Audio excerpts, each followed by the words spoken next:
नमस्कार। इस विशेष कार्यक्रम में आप सभी दर्शकों का बहुत बहुत स्वागत है। मैं हूं असीम मिश्रा। आज बात ईपीएफओ और जीवन बीमा की। दरअसल श्रम और रोजगार मंत्रालय ने बीते दिनों ईडीएलआई इस योजना के तहत दी जाने वाली बीमा राशि में बढ़ोतरी की है। पहले इसमें बीमा कवर की अधिकतम राशि 6 लाख रुपए थी, जिसे बढ़ाकर अब 7 लाख रुपए कर दिया गया है। ईपीएफओ अपने सभी अंशधारकों को कर्मचारी जमा से जुड़ी बीमा योजना 1976 जीवन बीमा की सुविधा प्रदान करता है। निजी कंपनियों के कर्मचारियों को भी इस सुविधा का लाभ मिलता है। तो इस कार्यक्रम के जरिए आज हम इन बदलावों और निजी कंपनियों के कर्मचारी भी कैसे इन सुविधाओं का लाभ उठा सकते हैं, इस पर विस्तार से करेंगे चर्चा। और इस चर्चा में हमारे साथ दो बहुत ही खास मेहमान भी इस वक्त जुड़ गए हैं। हमारे साथ हैं कार्तिकेय सिंह, जो कि रीजनल पीएफ कमिश्नर हैं। सर, आपका बहुत बहुत स्वागत है इस कार्यक्रम में। कार्तिकेय सिंह जी आपका। और साथ ही साथ हमारे साथ दूसरे मेहमान हैं धीरेन्द्र कुमार, जो कि सीईओ हैं वैल्यू रिसर्च से। धीरेन्द्र जी, आपका भी बहुत बहुत स्वागत है इस कार्यक्रम में। शुरुआत कार्तिकेय जी मैं आपसे करना चाहूँगा। और जैसा कि हमने कहा कि इसमें जो जीवन बीमा है उसकी राशि को बढ़ा दिया गया है। हमारे दर्शकों के लिए जो इस कार्यक्रम को इस वक्त देख रहे हैं, कार्तिकेय जी अगर समझा सके क्या है ये पूरी योजना और किस तरह से जो लोग हैं वो इसका फायदा उठा सकते हैं। नमस्कार। ईपीएफओ जो कर्मचारी भविष्य निधि संगठन 3 योजनाएं हम एडमिनिस्टर करते हैं। उनमें से एक योजना है employ deposit linked insurance scheme 1976।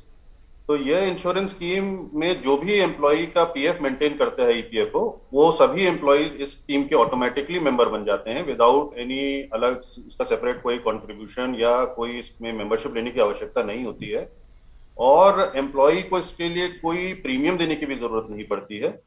जो एम्प्लॉयर होता है, एम्प्लॉय का जो नियोक्ता होता है, वो उसकी सैलरी का 0.5% तक का अंशदान हर महीने जमा करता है ईपीएफओ को एज सॉर्ट ऑफ प्रीमियम। वो एम्प्लॉयर अपनी तरफ से जमा करता है, तो एम्प्लॉय की तरफ से प्रीमियम हम ले नहीं लेते हैं। एम्प्लॉय ऑटोमेटिकली इसका मेंबर होता है। और अगर एम्प्लॉय की सर्विस के दौरान मृत्यु हो जाती है किसी भी आकस्मिक कारण से, उसके जो बेनिफिशियरी होते हैं, जिनको हम प्रोविडेंट फंड देते हैं, उनको ये प्रोविडेंट के फंड के साथ साथ हम बीमा योजना का भी लाभ पहुंचाते हैं।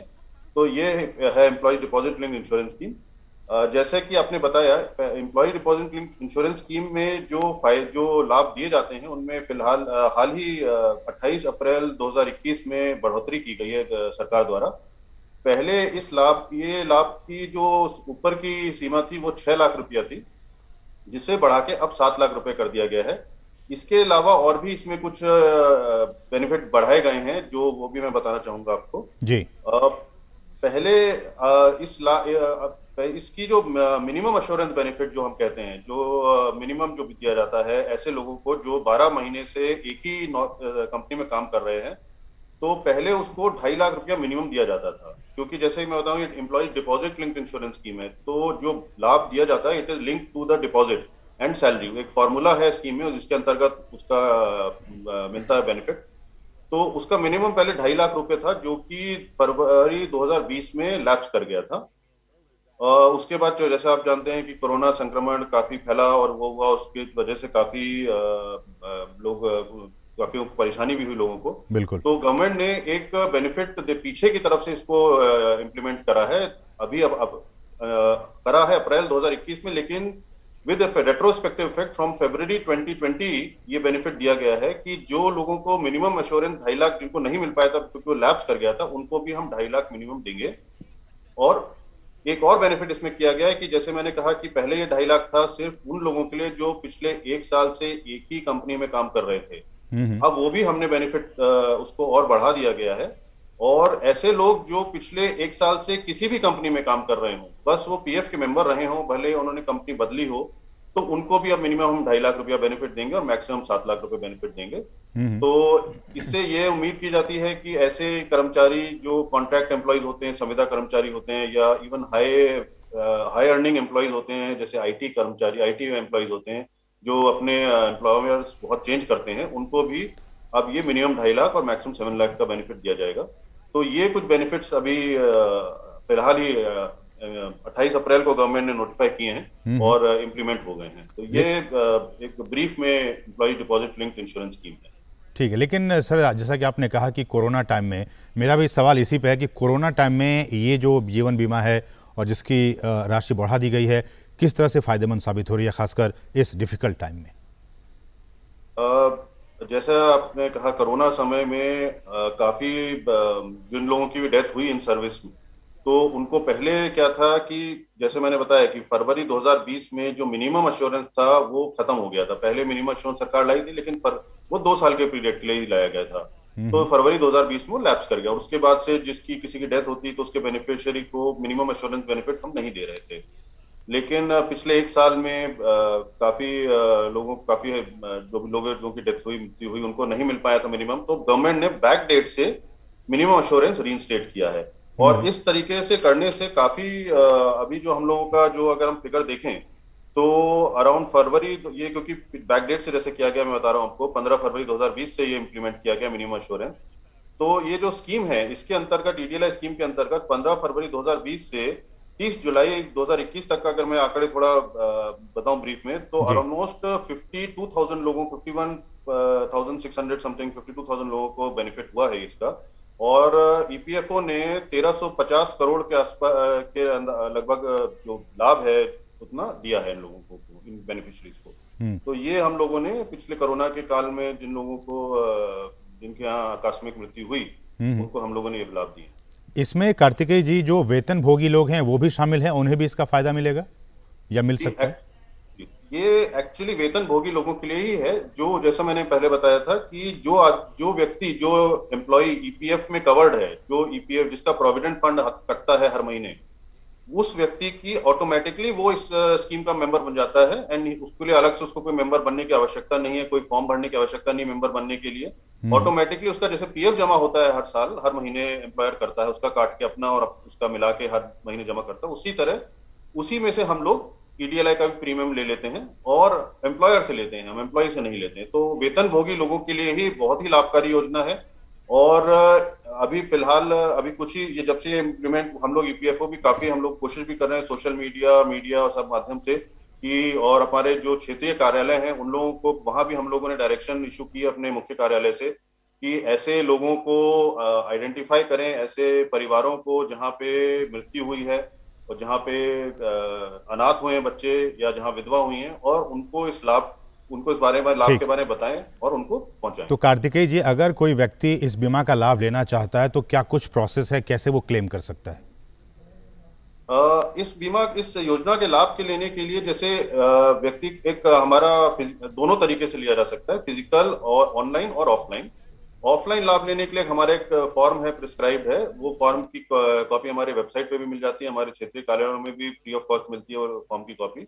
तो वो फॉर्म भरना होता है, उसके साथ डेथ सर्टिफिकेट वगैरह लगाना पड़ता है, और वो अपना जो एम्प्लॉय हैं, जब अपने से पीएफ का क्लेम जमा करते हैं उसी तरह वो जमा कर सकते हैं फॉर्म हमारे क्षेत्रीय कार्यालय में, और हम लोग उसका बैंक थ्रू एनईएफटी अकाउंट में अपने पैसा पहुंचा देते हैं। ये ऑनलाइन भी फॉर्म जमा करा जा सकता है, ऑनलाइन हमारा वेबसाइट पे जाके। इसमें बस एक इस बारे में आपने मुझे मौका दिया तो मैं ये भी बताना चाहूंगा कि ईपीएफओ ने एक नया कैंपेन स्टार्ट किया है ऑनलाइन ई नॉमिनेशन भरने का। जी, ये भारत सरकार ने इसके स्वतंत्रता के 75th उपलक्ष्य में भारत का अमृत महोत्सव करके एक प्रोग्राम लॉन्च किया हुआ है। उस प्रोग्राम के अंतर्गत ईपीएफओ ने ई नॉमिनेशन को सक्सेस बनाने की कोशिश कर रहे हैं हम लोग। ई नॉमिनेशन में क्या है कि जो एम्प्लॉई हैं वो अपना नॉमिनेशन ऑनलाइन भरते हैं। तो ये जरूरी कर दिया गया? अभी जरूरी नहीं है अभी, लेकिन हम इसका लाभ ऐसा है कि अगर एम्प्लॉय भरेंगे तो उनको बहुत फायदा है, क्योंकि अभी जैसे अगर सपोजिंग कोई वेतन भोगी व्यक्ति है, वो ई नॉमिनेशन भरता है, तो ई नॉमिनेशन भरते समय वो अपने पूरे परिवार का आधार, अपने उनका बैंक अकाउंट, सारा डिटेल अपलोड कर देता है। अगर उसकी आकस्मिक मृत्यु होती है तो उसकी फैमिली को कहीं जाने की जरूरत नहीं है, घर बैठे बैठे वो उनका, क्योंकि उनका आधार, बैंक अकाउंट हमारे पास ऑलरेडी अपलोडेड है, तो वो उसका पीएफ का क्लेम, उसका ईडीएलआई इंश्योरेंस का क्लेम और अपना पेंशन का क्लेम जमा कर सकते हैं घर बैठे बैठे। उनको कहीं एम्प्लॉयर के पास जाने की जरूरत नहीं, कहीं साइन करने की जरूरत नहीं है, और उनको घर बैठे बैठे पीएफ भी पहुंच जाएगा, ईडीएलआई भी पहुंच जाएगा और पेंशन भी उनकी स्टार्ट हो जाएगी। तो ये जरूरी तो नहीं है, लेकिन जैसा मैं बता रहा हूँ इसके फायदे ऐसे हैं कि ये बहुत ही मेरे ख्याल से तो हर किसी को जरूरी समझना चाहिए तो इस तरह ये ऑनलाइन, जिन लोगों ने ई नॉमिनेशन भरा है वो ईडीएलआई का भी ऑनलाइन क्लेम भर सकते हैं, उनके परिवार भर सकता है उनकी मृत्यु के बाद। ठीक है। अभी सर एक ये भी खबर आई कि आपका अगर प्रोविडेंट फंड का अगर खाता है तो उसको आप आधार से लिंक करना होगा। इसको लेकर जरा सा बताइए, कैसे वो लोग पीएफ को अपने आधार लिंक से लिंक कर सकते हैं अकाउंट से? एक्चुअली ईपीएफओ का जो हमारे जो खातेदार जो हमारे हैं, हमारे जो, और इसके पीछे मकसद क्या सरकार चाहती है ऐसा करके?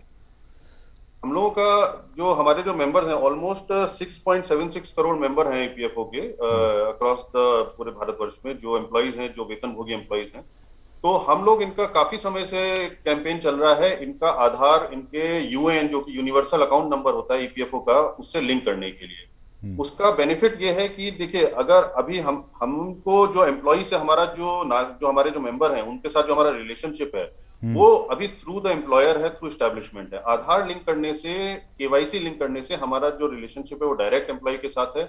और एम्प्लॉय भी, अगर आधार एक ऐसा नंबर है जो कभी चेंज नहीं होता है जिंदगी में, तो अगर आधार से लिंक करते हैं तो एम्प्लॉय अगर अपना खाता चेंज भी करता है, कहीं जाता भी है, तो उसका खाता लिंक रहता है और उसके खाते से कोई गलत तरीके से कोई विड्रॉल होने का चांस बिल्कुल नहीं रहता है। तो ये उसके लिए भी बहुत जरूरी है, सेफ्टी के लिए, और हमारे लिए भी बहुत जरूरी है कि कहीं कोई ऐसा कोई विड्रॉल ना हो जो कि सही आदमी नहीं हो, क्योंकि अदरवाइज हम लोग एम्प्लॉय को डायरेक्टली नहीं जानते हैं, हम लोग थ्रू एम्प्लॉयर जानते हैं। तो उस केस में एक गलती से या थ्रू सम अदर इंटेंशन कुछ गलत होने का अंदेशा रहता है। लेकिन हमारे पास अगर आधार लिंक है तो क्लेम फॉर्म जब भरते समय वो आधार जमा करता है हमारे, तो हम लोग उस सही आदमी को फिर पैसा भेजते हैं, क्योंकि उसका नाम भी मैच होता है और ये हमारी इंटेंशन है। तो अब सरकार ने नोटिफिकेशन किया है 1 सितंबर के बाद अगर जिस व्यक्ति का आधार लिंक नहीं होगा यूएन से, तो एम्प्लॉयर उसका जो हर महीने पैसा जमा करता है ईसीआर, इलेक्ट्रॉनिक चालान कम रिटर्न के माध्यम से, वो नहीं कर पाएगा। तो इस वजह से उसका पैसा नहीं जमा होगा और ऑफ कोर्स उसमें फिर बाद में अगर नहीं जमा होता है तो एम्प्लॉयर डैमेज और इंटरेस्ट देने के लायबल होगा। ये काफी समय से कैंपेन चल रहा है। कोरोना की वजह से थोड़ा डेडलाइन इसकी एक्सटेंड की गई थी पहले, अभी जो है वो 1 सितंबर की डेडलाइन है और हम लोग पूरा कोशिश कर रहे हैं कि इनफैक्ट ज्यादातर लोगों का एम्प्लॉय का लिंक हो भी चुका है और जो रह गए हैं उनका लिंक आधार हो जाए, जिससे कि उनका पैसा सुरक्षित है। ठीक है। हमारे साथ धीरेन्द्र कुमार जी भी इस वक्त जुड़ गए हैं, जो कि सीईओ हैं वैल्यू रिसर्च के। सर, आपका भी बहुत बहुत स्वागत है इस कार्यक्रम में। और धीरेन्द्र जी, जैसा कि हम कह रहे हैं कि जो ईपीएफओ के जो वेतनभोगी लोग हैं उनको उनके जीवन बीमा की जो राशि है उसे बढ़ाकर अब 7 लाख रुपए कर दी गई। किस तरह से देखते हैं इस बदलाव को? मिनिस्ट्री की तरफ से ये जो बदलाव किए गए हैं, कैसे इस बदलाव को देखा जाए? ये छोटी सी अच्छी शुरुआत है, लेकिन ये काफी नहीं है। मुझे लगता है काफी कि नहीं है। हाँ, अगर कोई आम आदमी अगर अपना इंश्योरेंस लेता है तो वो देखता है कि 10 साल की आमदनी की भरपाई हो, जिससे कि उसके ऊपर जो लोग निर्भर करते हैं उनकी जरूरत पूरी हो सके। तो जो पहले प्रावधान था उससे ये बेहतर है, लेकिन ये काफी नहीं है, क्योंकि इंश्योरेंस का कवरेज और आम तौर पे जो नीचे तबके के लोग हैं जिनके लिए कोई और बचत होता ही नहीं है, एम्प्लॉय प्रोविडेंट फंड के जो मेंबर्स हैं, उनके पास और कोई साधन नहीं है, उनके पास कुछ पैसा बचता ही नहीं होगा इंश्योरेंस खरीदने के लिए या इन्वेस्टमेंट करने के लिए। उन प्रोविडेंट फंड का कंट्रीब्यूशन ही उनका सब कुछ है, वो जिंदगी भर की बचत है। और उस इंश्योरेंस खरीदना तो मुझे लगता है कि एक बड़ी चीज होगी, उनके लिए खरीद पाना भी आसान नहीं है। उसके अलावा अगर वो खरीदने भी चलते हैं तो वो एक बहुत महंगा सा इन्वेस्टमेंट लिंक्ड इंश्योरेंस खरीदते हैं, जिसमें प्रीमियम ज्यादा देना पड़ता है और इंश्योरेंस बहुत कम मिलता है। तो ईपीएफओ का प्रावधान अगर इसको रफ्तार से बढ़ाया जाए, लोगों की जरूरत के हिसाब से बढ़ाया जाए, और उनको अगर लोगों को आजादी दी जाए कि अगर आप ज्यादा पैसा खुद देना चाहें तो ये इसका प्रावधान है। क्योंकि ये सब कुछ जो एम्प्लॉयर पे अगर जो किया गया पे लाद दिया गया है, उसका नतीजा ये होता है कि वो एक कॉमन मिनिमम प्रोग्राम पे चलता है। एम्प्लॉय प्रोविडेंट फंड का कंट्रीब्यूशन उतना ही किया जाता है जितना कि कानूनी तौर पे जरूरी है। जी, लेकिन कार्तिकेय जी, मैं आपके पास आऊंगा, लेकिन हमारे साथ एक कॉलर जुड़ गए हैं इस कार्यक्रम में। हमारे साथ कॉलर भी जुड़ते हैं अपने सवालों को लेकर। हमारे साथ मयंक शर्मा जी हैं, जो कि मध्य प्रदेश के विदिशा से इस वक्त फोन लाइन पे मौजूद हैं। मयंक जी, गुड मॉर्निंग और आपका स्वागत है इस कार्यक्रम में। आप अपना सवाल पूछ सकते हैं। Good morning sir. Good morning sir, मेरा सवाल ये है सर, मेरी एक नियुक्ता कंपनी है श्री सतगुरु सेवा संघ ट्रस्ट। यहाँ पे मेरा ईपीएफओ नंबर था, यहाँ पर सर इन्होंने क्या करा है सर, बाय मिस्टेक उन्होंने मेरी डेट ऑफ बर्थ जो मेरी 1990 है करेक्ट, आधार कार्ड में भी फिट है, इन्होंने 1980 फिट करवा दिया मेरे उस पे अकाउंट पे। अब मैं वो कंपनी को लगभग 1 साल पहले छोड़ चुका हूँ, पर मेरा जो पैसा है लगभग 50,000 के आसपास वो फंसा हुआ है कंपनी में, तो वो मैं कैसे ड्रॉ कर सकता हूँ सर? कार्तिकेय कंपनी में नहीं जी, ये कंपनी में नहीं फंसा हुआ है, ये एम्प्लॉय प्रोविडेंट फंड ऑर्गेनाइजेशन से आप संपर्क करें, ये गलती बताएं, उसका सबूत दें, जो कि बहुत आसान है, और कंपनी में गए बिना भी शायद इसका समाधान हो सकता है। सर मैंने इसके लिए 2 बार ऑनलाइन ग्रीवेंस जनरेट की जी। तो उन्होंने मुझसे जो डॉक्यूमेंट बोले कि मेरा मार्कशीट जिसमें डेट ऑफ बर्थ हो, मेरा आधार कार्ड, ये आप दीजिएगा, तो मैंने सर ये उनको मेल करा उस पे, पर उसके बावजूद भी फिर उन्होंने बोला कि आपकी जो कंपनी है वहां से आपका एक लेटर आएगा ऑथराइज, फिर हम कर पाएंगे। सडनली कोरोना जी कार्तिकेय जी, अगर आप जवाब देना चाहें।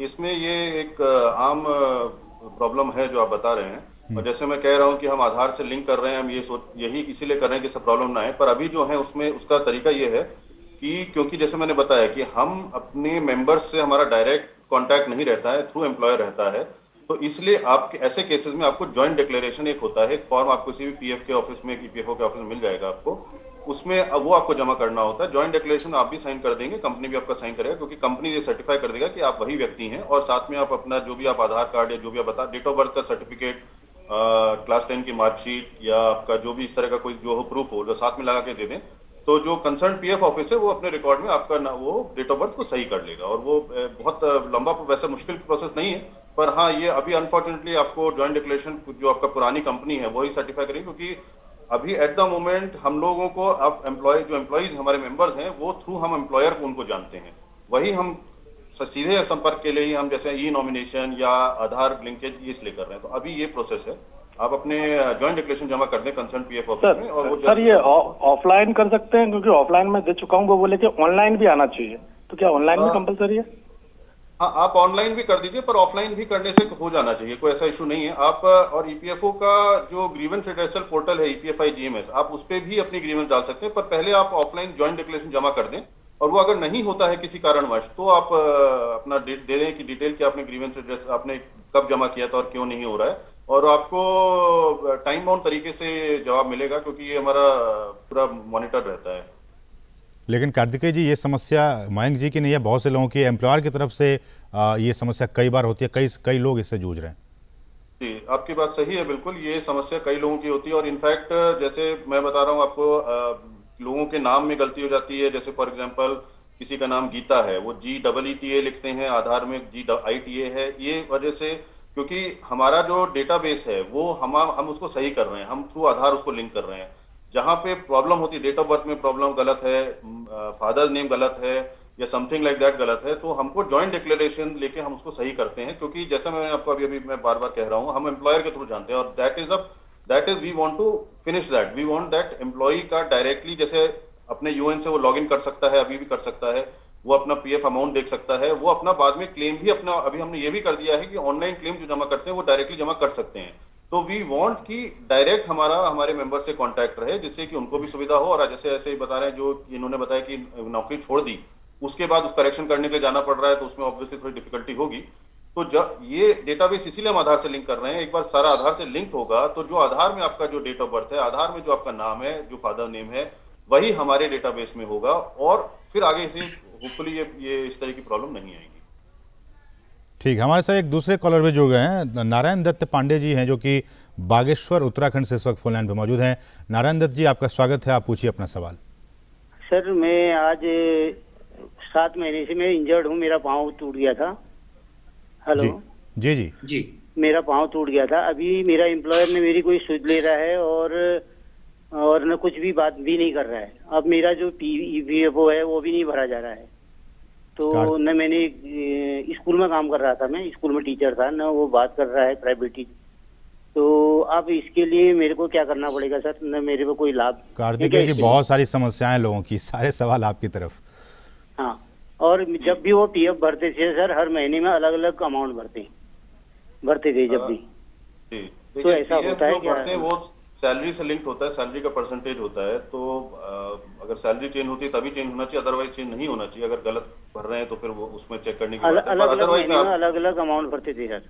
हाँ, मैं आपका जो इशू है, आप जो बता रहे हैं कि अगर आपका पीएफ का फॉर्म वो साइन कर, वैसे तो देखिए ऑनलाइन आप जमा कर सकते हैं फॉर्म, पर किसी कारणवश अगर आपका आधार वगैरह लिंक नहीं है तो ऑनलाइन नहीं, आपको ऑफलाइन ही जमा करना होगा। और ऐसे केस में आप फॉर्म ले लें ईपीएफओ के वेबसाइट से या ईपीएफओ के कार्यालय से, उसको साइन कर दें और किसी गजेटेड ऑफिसर या किसी एक लिस्ट है किसी मतलब माननीय व्यक्ति से आप साइन करा के फॉर्म, और साथ में कवरिंग लेटर लगा दें कि आपका जो नियोक्ता है वो फॉर्म पढ़ने से आपको इनकार कर रहा है। अगर आप वो सही में इनकार कर रहा है, आप पीएफ ऑफिस जमा कर दें। ईपीएफ स्कीम में ये लिखा हुआ है कि एम्प्लॉयर को फॉर्म जमा कराने में सहायता करना आवश्यक है, तो अगर वो नहीं करता है तो ईपीएफओ अपने माध्यम से फॉर्म को अगर साइन कराना होगा कराएंगे और आपका पेमेंट सेटलमेंट जो कहे वो करेंगे।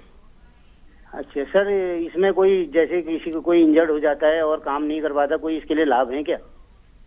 ईपीएफओ में देखिए, अगर कोई इंजर्ड हो जाता है तो अगर एक पेंशन स्कीम का लाभ है। पेंशन स्कीम में ये लिखा है कि अगर कोई परमानेंट टोटल डिसेबलमेंट होता है किसी व्यक्ति का, यानी कि वो व्यक्ति जो काम कर रहा था, जो नौकरी डिसेबलमेंट से पहले, वो अब नहीं कर सकता है, परमानेंट है और टोटल है, तो उसका पेंशन स्टार्ट हो जाता है। भले ही उसकी नौकरी की, अब जो जैसे नॉर्मली पेंशन के लिए 10 साल की सेवा चाहिए होती है, लेकिन परमानेंट टोटल डिसेबलमेंट में 1 महीने की नौकरी के बाद भी आपको लाइफ लॉन्ग पेंशन मिलेगी 1000 रुपया। उसके लिए आपको ईपीएफओ में फॉर्म भरना होगा और मेडिकल आपको वहाँ सर्टिफिकेट देना होगा डिस्ट्रिक्ट मेडिकल बोर्ड से, ये आपको जमा करना पड़ेगा, तो आपका पेंशन की सुविधा ईपीएफओ देता है ऐसे केस में। अच्छा, चलिए ठीक है कार्तिक जी, लेकिन धीरेन्द्र जी आप लेट से जुड़े इस कार्यक्रम में, देख रहे हैं किस तरह के सवाल आ रहे हैं, किस तरह के प्रॉब्लम्स हो रही हैं, आप कुछ सुझाव देना चाहेंगे कार्तिकेय जी को? जी हाँ, मैं सुझाव देना चाहूंगा कि इसको पूरे नए तरीके से देखने की जरूरत है। लोग आदी हो गए हैं अब जनधन स्कीम की, हर एक के पास एक स्मार्टफोन है, हर एक के पास आधार है, और बहुत बेसिक चीजों के लिए आप लोग धक्के खा रहे हैं। और दूसरा कि अगर ईपीएफओ को थोड़ा, ईपीएफओ हमारे देश का कानून है, अगर कोई आदमी ऑर्गेनाइज सेक्टर में अगर एम्प्लॉय है तो एम्प्लॉय फंड का कंट्रीब्यूशन उसके लिए मैंडेटरी है। अभी जो लोग अभी जिन्होंने फोन किया था कि उनकी हर महीने एम्प्लॉय ईपीएफओ की कंट्रीब्यूशन बदल रही है, ये क्लियरली इसमें ईपीएफओ को पूछना चाहिए कि क्यों बदल रही है, क्या किसी का तनख्वाह हम हर महीने बदलता है? कम से कम साल के पहले 3 महीने में तो नहीं बदलना चाहिए, क्योंकि आपकी अगर छुट्टियां खत्म हो जाए या कोई भी जो हमारे यहाँ जो जरूरी जो कानून बना हुआ है कि इतनी छुट्टियां मिलती हैं, ये कंट्रीब्यूट करना है, एम्प्लॉय प्रोविडेंट फंड का कंट्रीब्यूशन इतना होगा, employ state life employ state insurance का कंट्रीब्यूशन होगा, ये हमारे देश का कानून है, ये इसमें किसी की इच्छा नहीं चलती। और उसके बाद ईपीएफओ की जिम्मेवारी है, अगर आप देखें कि एक नया पेंशन सिस्टम है वो बिल्कुल मॉडर्न सिस्टम है, लोग उसमें खुद अपना देख पाते हैं, हर महीने खाता दे पाते हैं, और एम्प्लॉय प्रोविडेंट फंड में भी बड़ा सुधार आया है, बहुत बड़ा बदलाव आया है कि लोगों का कंट्रीब्यूशन उनको एसएमएस से मिल पाता है, बैकएंड सारा ऑटोमेट हो पाया है। लोगों को अगर थोड़ी और सुविधा, थोड़ी इसको नए तरीके से सोचा जाए, जैसे किसी व्यक्ति का ये पैसा जा रहा है और उसका डेट ऑफ बर्थ बदल गया है और अब वो एम्प्लॉयर के पास जाएगा, हो सकता है एम्प्लॉयर ही उसका बंद हो गया, ऐसी संभावना है, उसके अलावा किसी दूसरे शहर में हो, अब उसको अपना साबित करना पड़ रहा है कि वो वही है। तो मुझे लगता है कि इसमें एक बहुत बड़े बदलाव की जरूरत है कि एडमिनिस्ट्रेटिवली इनको बदला जाए। तीसरा चीज जो मुझे लगता है कि एक प्रावधान करना चाहिए कि एम्प्लॉय का जो मैंडेटरी कंट्रीब्यूशन है एम्प्लॉयर के जरिए वो ठीक है, लेकिन उसके बाद अगर वो अपना प्रोविजन अगर बढ़ाना चाहता है, अगर उसके लिए 3 चीज का और प्रावधान कर दिया जाए, क्योंकि जो एम्प्लॉय प्रोविडेंट फंड के जो मेंबर्स हैं उनके लिए यही एक इंटरफेस है, उनके पास और दूसरा साधन नहीं है। तो अगर उनको एक कामचलाऊ इंश्योरेंस मिल जाए, हेल्थ इंश्योरेंस मिल जाए, लाइफ इंश्योरेंस, और वो अपनी इच्छा से बढ़ा सके। बिल्कुल, अगर इसमें जो एम्प्लॉयर की तरफ से जा रहा है वो 500-700 रुपए जा रहा है, अगर उसको बढ़ा या 1000 रुपए जा रहा है, अगर उसको बढ़ा करके 2000, अगर आपको एक्सीडेंटल इंश्योरेंस मिल जाए, और ये बहुत सस्ते इंश्योरेंस और ग्रुप इंश्योरेंस, इस तरह के प्रतिक्रिया भी ले लेते हैं और समय भी कम है। कार्तिकेय जी बताना चाहेंगे आप? मैं बस इसमें 2-3 चीजें बोलना चाहूंगा। पहले जैसे आपने कहा, आपने बहुत अच्छी चीज कही, इंश्योरेंस का जहां तक है कि ईडीएलआई में ये भी सुविधा है कि कोई कंपनी अगर बेहतर इंश्योरेंस देना चाहे प्राइवेट किसी कंपनी से ईपीएफओ से बेहतर, तो ईडीएलआई से एग्जेम्पशन ले सकती है।